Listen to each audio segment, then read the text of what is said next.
What is even my intro again? I don't even remember at this point. It's been so long. What's up, guys? Welcome back to another episode of Lineman Football. Now, although I haven't been making a ton of videos lately, that doesn't mean I still don't pay attention to social media, watch football every day, and see what's happening out there. Now, today's video, I'm going to talk about what is happening in football right now and what are trends in football that I see going out of style. Now, as someone that is still very young, when I see people, especially when I was in high school, you see current football trends and you want to buy the trendy stuff that everyone's wearing at the time.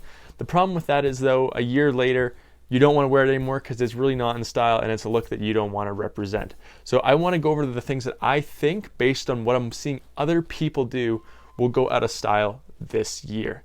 Again, these are just things that I see that are coming into the league very fast. People are wearing them a lot.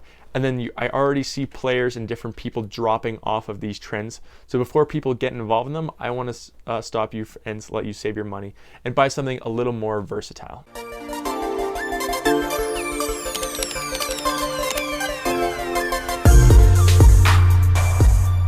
So the one thing that I see in style right now that I don't think is going to last forever is these crazy colored cleats. Now you see a lot of different companies doing these like really crazy colorways with their cleats. And what actually inspired this was the OBJ cleat that came out with all these different accessories where you could change the swoosh to a cheetah print or a rainbow or all these different things.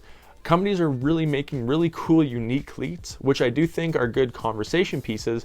But I think if you're in high school and you have a cheetah print cleat in grade 10, are you really going to want to wear that cleat still by grade 12, or maybe you're going to be a little sick of it? I think you're going to be sick of it within a couple of years, and I think it will not always be in fashion to wear neon cleats or crazy colored cleats or animal print cleats, anything like that. So I don't think those will be around forever. It's like fashion, it changes in and out. Next tip is going to be the old style of different level tights. Now, I've seen a lot of players, again, going back to the basics of just wearing high socks. OBJ started to do that last year, 2 or 3 years ago, and that changed again. What used to be really popular was a Nike sock with a mid-level calf band and then a little bit of your tight showing. We're not seeing that as much anymore. We're seeing a lot of people going back to just wearing tights without any of the different level socks, any of the leg bands. You are still seeing some people wearing, the 3/4 tights. Those are still really popular.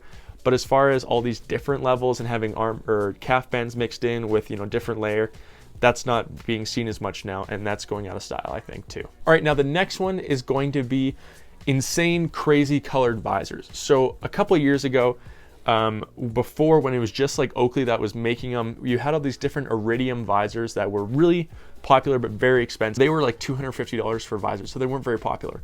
And then Shock came out and they started making all these crazy different colored visors. And then other companies like Nike, Under Armour, and they all got involved in as well.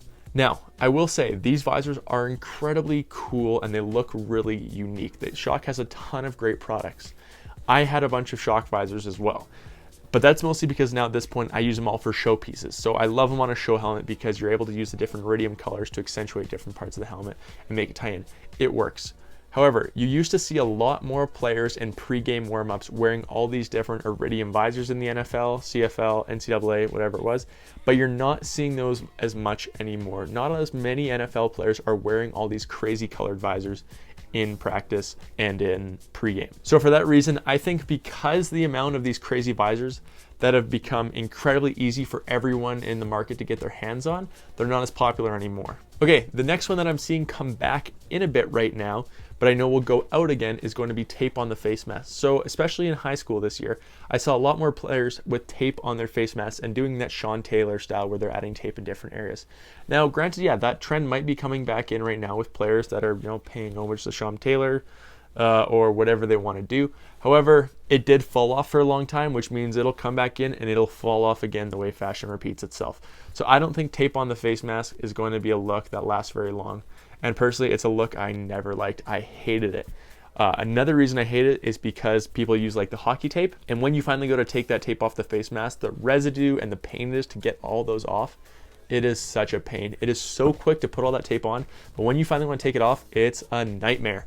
Okay, now the next one, again, dealing with face masks, is going to be The time of overbuilt face masks for linemen is out. This is probably my strongest opinion of any of these tips. Now, when we saw Dawkins wearing his crazy overbuilt face mask, we saw Justin Tuck wearing it, we saw Ray Lewis wearing it, they were custom, right? And because they're custom, they weren't a thing that anyone gets their hands on. But then the companies started to come out with them. Badass masks got more popular. People started to get more affordable options for overbuilt masks and looking really scary. And it was really, really cool at the time. But again, as most things happen, the prices get cheaper, more people start wearing them, they become overused by everyone, and they go out of style. Now, big grill masks used to be very popular because they were heavier, they were stronger, they would limit your eyes and stop people from putting their hands in your face mask. They changed the hands to the face rule, so they're not as popular anymore because you're not as worried about hands to the face. The NFL is a lot more strict on it. And they found that you really don't need those overbuilt masks anymore. They found that it's more popular now amongst linemen to have smaller masks that give you greater vision so you can see what's happening in front of you the same way a receiver would. Again, overbuilt masks can look really cool on custom helmets. I have a bunch of them myself. But the fact is, I wouldn't be paying money at this point to get a custom overbuilt mask when I don't know if I'm going to like that design within a year or even a season. Now, the next one I see going out is excessive armbands. Now, when armbands got really popular, the place that you saw the excessive armbands the most was in college football. You saw guys with, especially when it was like Adidas, they had the thicker ones, 4 Adidas armbands on each arm. And players were rocking it. They'd have all these armbands, like you'd literally be wearing up to 10 armbands at one time. But the reality is you're not seeing that look anymore. You're seeing a lot more players go down to a simpler and cleaner look where they're just wearing half sleeves, they're just doing armbands, they're just doing 2 on one arm, whatever it is. We're not seeing what we used to as far as 2 calf bands, 2 armbands on each arm, all these different accessories. It's just not as popular now. People are going back to a cleaner look.